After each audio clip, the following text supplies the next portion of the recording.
Olá, boa noite para você, boa noite a todos. Como você já se acostumou sempre nesse horário, às 7 da noite, a Record TV abre espaço no seu jornalismo, primeiro para lhe apresentar todos os candidatos à presidência da República nas nossas sabatinas. E agora, também, em mais uma oportunidade inédita, uma entrevista exclusiva, a primeira ao vivo com o presidente eleito do Brasil, Jair Messias Bolsonaro. Parabéns pela votação, obrigado por me receber mais uma vez. Boa noite, presidente. Boa noite, eu que agradeço o jornalismo aí isento da Record. Obrigado, Eduardo. Presidente, o senhor foi responsável pela primeira derrota em 20 anos do Partido dos Trabalhadores numa eleição presidencial. Mais cedo, o candidato derrotado Fernando Haddad divulgou nas redes sociais uma mensagem de boa sorte ao senhor. Minha pergunta é simples: qual vai ser a sua relação com o contraditório, com a oposição, com quem pensa diferente do senhor? A oposição sempre é bem-vinda, até nos ajuda a evitar que algo de mal venha acontecer numa decisão possivelmente errada da tua parte.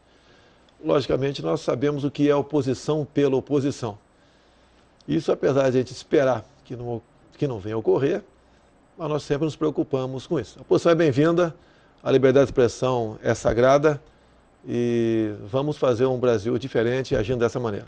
Nessa esteira, é claro que a sua votação foi expressiva, 58 milhões de votos, mas se a gente fizer uma conta rápida e perceber os 45 milhões que foram para o seu adversário e mais aquelas pessoas que foram à urna, mas não escolheram o senhor como opção, brancos, nulos, as próprias abstenções, o senhor tem um recado importante do eleitor também, numa certa descrença na política tradicional. Como é que o senhor pretende conquistar essas pessoas?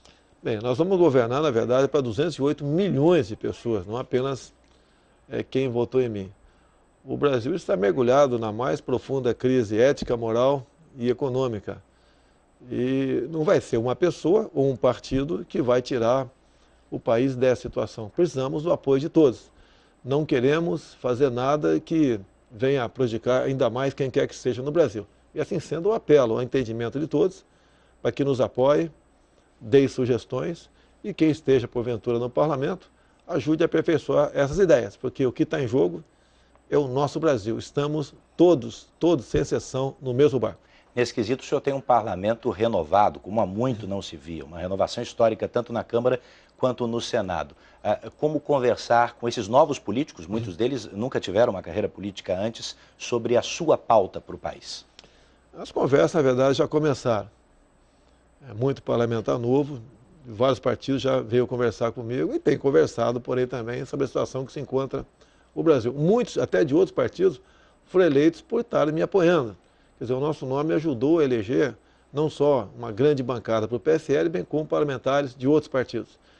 E semana que vem, sim, estaremos em Brasília e buscaremos, junto ao atual governo, Michel Temer, aprovar alguma coisa no que está em andamento lá, como a reforma da Previdência, se não num todo, né, em parte do que está sendo proposto, porque evitaria problemas para o futuro governo, no caso, seria eu. Então, e também vamos buscar maneiras de evitar novas, ditas pautas bombas, que nós estamos com um déficit monstruoso e não podemos aumentar esse déficit ainda mais para a partir do ano que vem, sob o risco de o Brasil entrar em colapso. Não queremos isso daí. Bom, entre as questões que o governo Temer parece ter valiosas, tem o teto de gastos, que está em vigor, que, segundo muitos, engessa, inclusive, investimentos futuros. O senhor é simpático com a manutenção do teto como ele está? Olha, seria até dispensável a questão do teto, porque já estamos, nossa economia já está deficitária. Então não adianta você, por exemplo, querer revogar a emenda constitucional do teto, porque você não tem como investir mais no Brasil. O teto, no meu entender, é importante e, se puder ser aperfeiçoado, será bem-vindo. Agora, na verdade, o que nós precisamos é destravar a economia do Brasil. Nós devemos desburocratizar, desregulamentar, buscar maneiras que os investidores, os empreendedores, os patrões, os empresários, os comerciantes tenham meios de empregar gente sem tanta burocracia, porque somente dessa forma você pode movimentar a nossa economia. Outras medidas se farão presentes. Se você, por exemplo, tiver um bom resultado no começo na questão da segurança, por si só a economia é ajudada nesse setor também. No seu discurso ontem, o senhor disse que o Estado precisa dar um passo atrás, precisa diminuir de tamanho. Como o senhor pretende fazer isso? Como olhar para a esplanada dos ministérios a partir do dia 1º de janeiro e realocar, fundir secretarias, diminuir o tamanho do Estado? Você tem que dar o exemplo para você poder cobrar alguma coisa. Hoje em dia, você perguntar para qualquer um do povo, com todo respeito até você, dificilmente você vai dar o nome de 8 ministros. Você não os conhece. E nós queremos, ao diminuir esse tamanho do Estado, evitar o toma lá da cá, porque há uma pressão muito forte do parlamento para só apoiar o governo agindo dessa maneira. Nós sabemos onde isso vai acabar. Acaba na ineficiência do Estado e na corrupção. E nós não queremos isso daí. Temos conversado com parlamentares, grande parte dos parlamentares são pessoas honestas e não querem continuar agindo dessa maneira via líderes partidários, que muitas vezes agem, na verdade, como líderes sindicais. É essa velha forma de fazer política que eu preguei ao longo de todo o meu trabalho de campanha e queremos implementar agora. Se for possível conversar com líderes, sim. Caso contrário, aquilo que já vimos conversado no passado, conversar e pedir apoio individualmente por parte dos parlamentares. O senhor poderia confirmar aqui que essa vontade sua será também o primeiro ato como presidente, diminuir o número de cargos, corte no número de cargos? Nós vamos diminuir o número de cargos de comissão. Você necessita do comissionado, ele é muito importante. Eu, ao longo de 28 anos de deputado, sempre trabalhei com comissionados em Brasília. Você bem escolhendo, realmente você tem sucesso lá na frente. Então, diminuir o número de ministérios, diminuindo cargos em comissão, a questão do cartão corporativo tem que existir.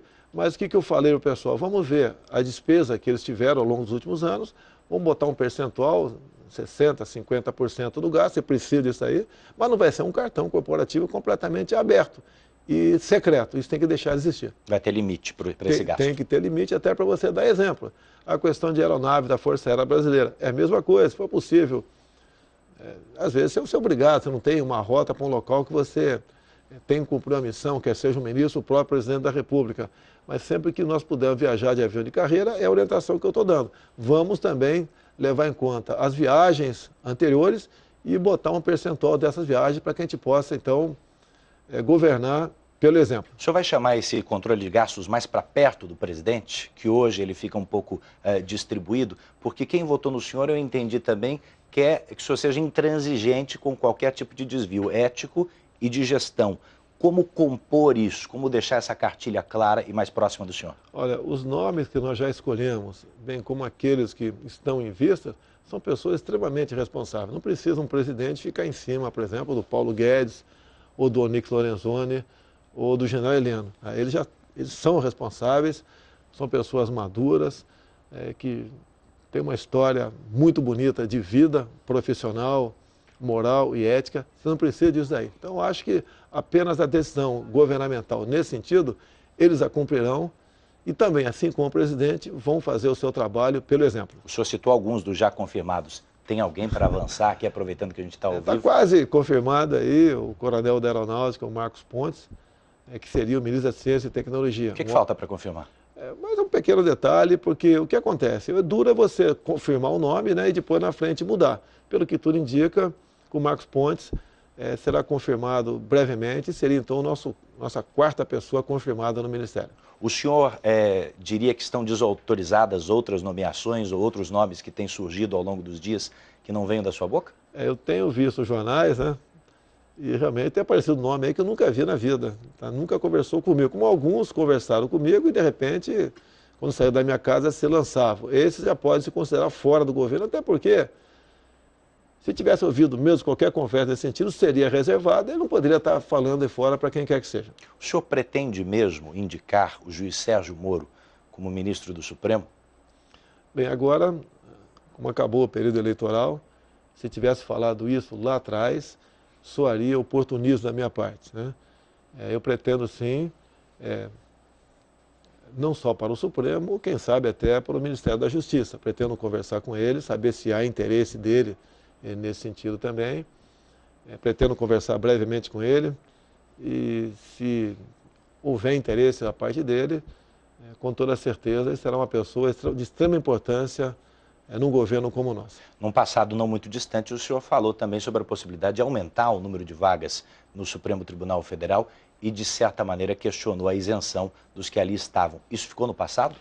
Ficou no passado, você tem que ver o contexto, o momento. Quando o povo, de maneira geral, reclama de algumas decisões do Supremo, que é o direito, reclama das nossas, do Parlamento, você começa a ver que a maneira de ter um tribunal isento seria aquela. Ficou no passado, realmente, eu estava embarcando num rumo, no meu entender, equivocado. Há poucos dias não, agora domingo, conversei ali com o Dias Toffoli, chegando a Brasília, conversarei com o presidente do Supremo, e eu tenho certeza que teremos uma convivência extremamente harmônica. E disse mais para ele, que não é o executivo que vai fazer, não. Vamos fazer juntamente com o judiciário. Todos nós somos responsáveis pelo futuro da nossa nação. Alguns analistas têm entendido que o Supremo terá uma participação, uma importância, de fato, nos próximos anos na garantia dos direitos das minorias. O senhor que no passado chegou a falar que as minorias deviam se curvar às maiorias, vai governar também para as minorias? Eu queria saber que me definisse o que é minoria. Quais direitos de tal minoria? Nós somos iguais, não tem diferença minha para você. Não interessa essa cor da pele, opção sexual, região que você nasceu, gênero, somos iguais, como está no próprio artigo 5º na Constituição. Nós não podemos pegar certas minorias, tá certo? E achar que tem superpoderes que são diferentes dos demais. Eu acho que nós conseguimos a igualdade para todo mundo, todos se sentirão satisfeitos. O senhor recebeu uma bateria de telefonemas desde ontem, acho que eram 7h17 da noite, quando o senhor foi confirmado de fato eleito. Acho que a primeira ligação foi do presidente da Colômbia. Sim. Como é que foram essas conversas? Todas as conversas foram protocolares. Recebi também do Uruguai, da Argentina, do Chile, de Israel, da Espanha, do Trump também. São conversas todas protocolares. Obviamente, eu estou muito feliz porque, apesar de protocolares, houve uma certa demonstração que nós podemos caminhar juntos com esses países para o bem dos nossos povos. Paulo Guedes, seu principal assessor econômico, futuro ministro, disse ontem que Mercosul não é prioridade. O senhor concorda com ele? Qual é o seu aceno para os nossos irmãos de fronteira? Paulo Guedes foi até além, né? Está vendo como tem algo em comum com o presidente? Porque ele se soltou. E eu vejo que ele é uma pessoa que tem no peito essa vontade de fazer pelo Brasil, não ficar no politicamente correto. O Mercosul tem sua importância, sim, mas está super valorizado, no meu entender. Foi muito bem gestado lá atrás, depois no governo do PT, a questão ideológica passou a falar mais alto. Então, o Paulo Guedes foi muito bem nesse sentido, ninguém quer implodir o Mercosul, mas nós queremos dar a devida estatura para ele. Até, sem citar país aqui, para não criarmos problemas, já que eu sou o presidente eleito, né, teve país que burlava a questão de fazer comércio, outros, né, sem respeitar as cláusulas do Mercosul. E o Brasil, como o PT estava governando, dava essa liberdade total. Então, o que nós queremos, a ideia do Paulo Guedes, é minha também, nos livrarmos de algumas amarras do Mercosul. Você pode ver, até pela cláusula democrática, nunca a Venezuela poderia ter entrado no Mercosul. E agora, mesmo dentro, vamos supor que nada de errado tivesse acontecido no passado, pelas cláusulas democráticas, a Venezuela não deveria mais participar do Mercosul também. Venezuela fez parte da pauta da conversa com o presidente da Colômbia, por exemplo? Alguma coisa no sentido de... Foram conversas protocolares, tive conversa com outras autoridades de vários países, entrou o assunto Venezuela e pede ali que o Brasil participe de uma forma ou de outra para solucionar esse problema. Afinal de contas, são cidadãos, são nossos irmãos que estão passando seríssima dificuldade com a ditadura de Maduro. Mas há alguma conversa sobre intervenção no regime venezuelano? Da nossa parte, não existe isso daí. O Brasil sempre vai buscar a via pacífica para resolver esses problemas. Se nós tivéssemos feito a lição de casa, lá no governo do PT lá atrás, mas sabíamos que o PT não faria essa lição de casa, eu acho que a questão Venezuela poderia ter sido resolvida já. Mas o PT sempre admirou o governo Chávez e depois de Maduro, de modo que chegamos numa situação agora onde os mais pobres estão sofrendo e muito, fugindo a pé para o Brasil, depois de não ter sequer mais o que comer em seu país. E a conversa com o presidente Donald Trump? Ele mesmo publicou no Twitter que, além das congratulações, falou-se em comércio bilateral e relação com as Forças Armadas. O que mais teve nessa conversa? Foi uma conversa um pouco mais demorada que as demais, isso esteve na pauta, mas vamos aprofundar a nossa conversa num futuro contato. Com toda certeza, eu pretendo ir aos Estados Unidos ainda no corrente ano, levarei a minha equipe, meu vice-presidente, o general Mourão, quem sabe o João Heleno também, para essa pauta militar, tratar com eles. Agora, a pauta comercial iria o Paulo Guedes, e nós temos muito que ampliar o nosso comércio, sem desmerecer o comércio com outros países do mundo. Sobre o seu vice, general Mourão, ele já deu a entender que não tem intenção de ser um vice decorativo. Que papel tem ele no seu governo? Nem eu quero um vice decorativo, né? O que eu tenho falado para ele é que eu não sou capitão nem ele é general, nós somos soldados do Brasil. Ele é uma pessoa que integrou o alto comando do Exército, extremamente gabaritada, qualificada, tem uma bagagem cultural muito grande, apenas faltava para ele a malícia para conversar com a imprensa. Então, a forma como ele conversava, a imprensa, de forma maldosa, levou para o outro lado, de modo que transpareceu que tinha algum atrito com ele. Nenhum atrito com o general Mourão. Ele é um grande amigo, um grande companheiro, um grande patriota, que, mais do que vice, será um conselheiro nosso de primeira hora e a qualquer momento. E o povo brasileiro pode ter certeza, tem um vice ao teu lado que quer o bem do seu país. Me deixa falar da imprensa então um pouco, presidente. O senhor, no seu discurso ontem, primeiro na internet, fez crítica à grande mídia. Depois, quando o senhor falou na transmissão às televisões, o senhor disse que o brasileiro será a sua testemunha de que esse governo vai respeitar a democracia, a Constituição e a liberdade. Minha pergunta é simples. Liberdade de expressão tem limite para o senhor? Olha, quem vai impor o limite é o leitor, né? Tem certos órgãos de imprensa que caíram em descrédito por ocasião das eleições, sem citar nome aqui. Por si só estão perdendo assinantes, ou perdem telespectadores. Então, quem vai limitar isso vai ser realmente o cidadão na ponta da linha. E foi dado um grande recado para essas mídias que ousaram tomar partido político. Então o controle para o senhor é o controle remoto? O controle remoto, nada mais além disso. Inclusive, nós não queremos a propaganda, a nossa TV oficial, a ideia nossa privatizar ou extinguir, não podemos gastar mais de 1 bilhão por ano com uma empresa que tem traço de audiência. Nós preferimos confiar na mídia tradicional quando o governo quiser fazer os seus anúncios que tem que fazer, porque tem certos programas que nós só podemos atingir com o apoio da... O que o senhor espera encontrar no Palácio do Planalto? O senhor já disse que a transição, oficialmente, provavelmente semana que vem, quem publica em Diário Oficial é o presidente Temer, mas os dados que já estão chegando, da administração direta, logo chega da indireta também, lhe dão que tipo de sinais? Alguns dados são estarrecedores, né? Quantidade de funcionários de algumas estatais, certas despesas, certas estatais que são deficitárias, serve apenas como cabide de desemprego. Nós não vamos fazer nenhuma maldade com o servidor público e nem vamos simplesmente desfazer desse nosso capital sem muita responsabilidade. Eu tenho certeza que todos do mercado e até do povo ficará satisfeito positivamente da forma como trataremos essas questões inerentes ao governo federal. E como é que o senhor espera que sejam os 2 últimos meses do governo Michel Temer? Olha, depender de mim, da mais perfeita harmonia. O telefonema que recebi do Michel Temer, ele estava muito solto, tranquilo, me parabenizou, eu senti na voz dele que ele estava tranquilo. Pretendo que a semana que vem ser a primeira pessoa a procurar para agradecer pessoalmente os votos de boa sorte. E tenho certeza que eu conheço quase todo mundo do governo dele, né?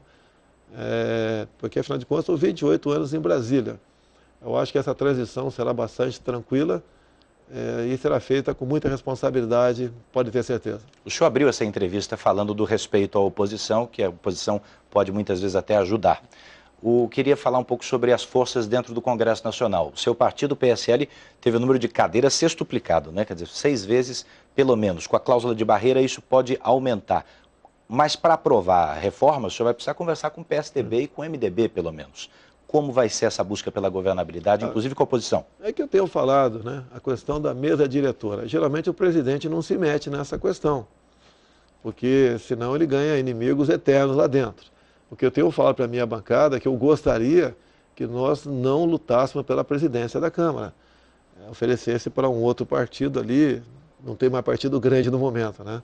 E assim fosse a distribuição dos demais cargos da mesa diretora. Seria um início, né, um gesto de humildade da nossa parte, que nós queremos que todos participem do governo. Mas alguns dos recém-chegados do seu partido ao Congresso Nacional têm essa sede, essa vontade já de buscar lideranças. Como vai ser essa desmobilização de ânimos agora? O que eu entendo é que, pela minha experiência de parlamento, as vagas da mesa devem ser ocupadas por quem já tem um mandato. Meu partido, se não me engano, dos 52, são 46 novos. Não deixa de ser pessoas competentes. Mas eles têm que entender que, pela governabilidade, seria bom nós aqui diversificarmos entre os partidos os cargos da mesa diretora. É simples, assim como o senhor pregou durante toda a campanha, fazer política com o Congresso sem oferecer algo em troca? Olha, eu cheguei a ter 8 ou 9 reuniões com um grupo de parlamentares. Chegamos a ter um pouco mais de 120 que concordaram com aquilo que nós estávamos propondo. Porque eu viajei o Brasil todo e comecei a levantar os problemas regionais, estaduais, os problemas de bancadas e como resolvê-los sem dinheiro. Isso tudo era colocado na mesa nessas reuniões e 95% dos parlamentares concordaram com todas aquelas propostas, apenas 5% não concordava. E assim sendo, a gente pretende botar um pacotão de medidas que vai atender o agronegócio, a agricultura familiar, vai atender a segurança jurídica que o homem do campo precisa, atende a questão da segurança pública para que nós possamos exercer de fato o legítimo direito à defesa, atende as Forças Armadas, quando se fala em retaguarda jurídica, atende os nossos policiais civis, militares, federais. Então esse pacotão de medida, todos se beneficiam. E uma vez todos se beneficiando, o Brasil fica melhor para todo mundo. O que eu tenho colocado na cabeça dessas pessoas, e eles concordam, eles têm também dado muitos conselhos para mim que são muito bem-vindos, é que o Brasil estando bem, nós estaremos bem. E não um partido, um político estando bem, é que o Brasil estará melhor. Pelo que eu estou entendendo, o senhor quer levar os votos, os 58 milhões, para a mesa de negociação quando for falar com esses parlamentares, para chamá-los para essa conduta. Mas, por exemplo, só para cristalizar, o senhor é favorável à manutenção do atual presidente da Câmara no cargo, então, à recondução? Não, eu não posso falar que eu sou. Tem vários nomes ali, né? Eu vi o João Campos, por exemplo, de Goiás, já se lançou candidato, o Alceu Moreira do Rio Grande do Sul, o Jacobo, que faz parte da mesa, entre outros que vão aparecer. Um presidente não pode entrar nessa briga. O que eu tenho dito ao meu partido, que gostaria que houvesse uma compreensão, o PSL ocupasse uma função na mesa, não a função de presidente da mesa. Isso eu falei que eu gostaria, então o tempo verbal não é afirmativo aqui, para que nós possamos realmente ter mais gente responsável pelo futuro, pela condução das propostas que queremos aprovar no parlamento. Eu vi que o senhor respondeu a mensagem que recebeu do candidato derrotado Fernando Haddad. Em relação aos outros postulantes à presidência, o senhor pretende procurar também Ciro, Marina, Alckmin? Eu converso com eles, né? Apesar da campanha de um de outro ser bastante agressiva, e não foi agressiva de forma construtiva, né? Foi para tentar a minha desconstrução. Eu relevo isso tudo e estou pronto a conversar com qualquer um deles. O presidencialismo de coalizão, como é chamado, ele parece ter se transformado, e a gente falava disso agora, no presidencialismo de cooptação ou de corrupção. O senhor acredita que a lua de mel, que dizem que sua com o Congresso será mais curta, será suficiente para dar o tom dessa conversa? Olha, eu tenho 28 anos de parlamento, me dou bem com 95% dos parlamentares, eles acreditam em mim. Eles têm consciência do que foi essa campanha, né? Como é que nós, do nada, chegamos lá. Quem não queria estar na minha situação, uma vez sendo político? Então, em parte, esse exemplo, muitos querem seguir. Entendo que os mais novos querem seguir este caminho. Eu costumo fazer até uma brincadeira, né? Todos nós queremos conversar com o Sérgio Moro um dia, mas não em Curitiba. Eu acho que isso calou e vem calando na consciência dos parlamentares. Se bem que eu ouso dizer que a maioria são pessoas honestas, são decentes e querem o bem do Brasil, mas muitas vezes se acomodam com os líderes que não estão muito bem intencionados. Então é esse paradigma que a gente vem quebrando ao longo do tempo e espera que dessa forma nós venhamos conseguir a maioria de modo que o Brasil seja melhor para todos nós. Entre as pautas que o senhor já tem colocadas e colocou durante a campanha está uma revisão do Estatuto do Desarmamento. Durante a campanha eleitoral, isso foi compreendido por alguns como arma distribuída para a população, possibilidade de andar armado, né? Porte. Mas o senhor pode explicar que revisão é essa? Olha só, tivemos um referendo em 2005, onde 2/3 da população decidiu pelo direito de comprar armas e munições. Então não temos que respeitar a vontade popular. O governo é do PT e foi desrespeitado. Ou seja, um dos dispositivos lá do Estatuto do Desarmamento diz que você tem que comprovar a efetiva necessidade para comprar uma arma de fogo. E quem decide isso aí é a Polícia Federal, que é orientada pelo Ministério da Justiça e até mesmo pelo próprio Presidente da República. Esse poder subjetivo do delegado da Polícia Federal nessa hora vai diminuir, se depender do senhor? A orientação nossa é que a efetiva necessidade está comprovada pelo estado de violência que vive o Brasil. Nós estamos em guerra, todo mundo diz isso aí, vocês da imprensa mesmo dizem isso aí. Agora nós queremos mexer na lei isso aí. E também diminuir, em vez de 25 para 21 anos de idade. E mais ainda, dar o porte definitivo para o cidadão. Não podemos, periodicamente, de 3 em 3 ou de 5 anos, a posse de arma de fogo para o cidadão. Porque vira um IPVA das armas. Não podemos criar mais um encargo para quem quer ter uma arma dentro da sua casa para defender a integridade da sua família. Mas a arma, então, é dentro de casa, dentro da propriedade rural, para proteger-se? A posse de arma de fogo, sim. Agora, o porte de arma de fogo tem que ser flexibilizado também. Eu fico pensando, por que um caminhoneiro não pode ter a posse de arma de fogo?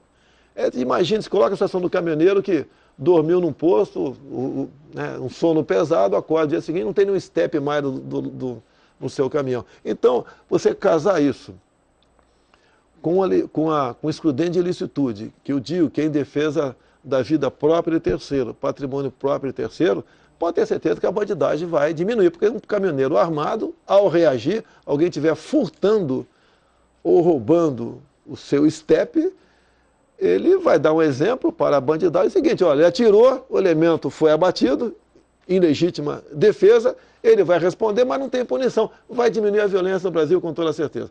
Inclusive, dados a estatística, você vê quando aumenta o número de auto-resistência por parte da Polícia Militar, a violência diminui naquela região. Mas, presidente, a Procuradoria-Geral da República já se posicionou contrária a essa flexibilização, porque para saber se de fato ele se defendeu legitimamente, precisa haver uma investigação. Não, eu digo, você responde, mas não tem punição. Logicamente, não tem punição se foi realmente estava furtando, né, roubando, ameaçando a vida de terceiro. Nós temos, se alguém entra na tua casa hoje em dia, mesmo você com uma arma legal, se você dá vários tiros naquela pessoa, ela acaba não morrendo, você responde por tentativa de homicídio, o outro responde por invasão do domicílio. Devemos acabar com isso aí. Um caso claro, típico, que a gente mostra que tem muita coisa errada no Brasil, é o caso Ana Hickman, onde um elemento entra no hotel, dá 2 tiros numa mulher, o criado da Ana Hickman rola com o cara, com a arma do cara, né, dá 3 tiros na cabeça dele, e o Ministério Público de Minas Gerais está o tempo todo querendo colocá-lo em tribunal de júri por excesso. O senhor não tem receio que essa arma que o cidadão pode vir a ter com mais facilidade em casa seja levada para dentro do carro, para a escola, para uma discussão de trânsito e nós tenhamos incidentes maiores? Olha, se for pensar dessa maneira, vamos proibir dirigir carro no Brasil. Tá? Quem tiver uma arma vai ser responsabilizado por ela, né? Porque se ela cair na mão de terceiro, vai ser responsabilizado, a não ser que ele participe antes e se extravie o furto dessa arma. Agora, quem quer fazer a maldade não precisa comprar arma no mercado. É fácil no mercado paralelo, no mercado negro, você conseguir uma arma de fogo. Nós devemos abandonar o politicamente correto, achar que todo mundo desarmado, o Brasil vai ser melhor. Não vai ser melhor.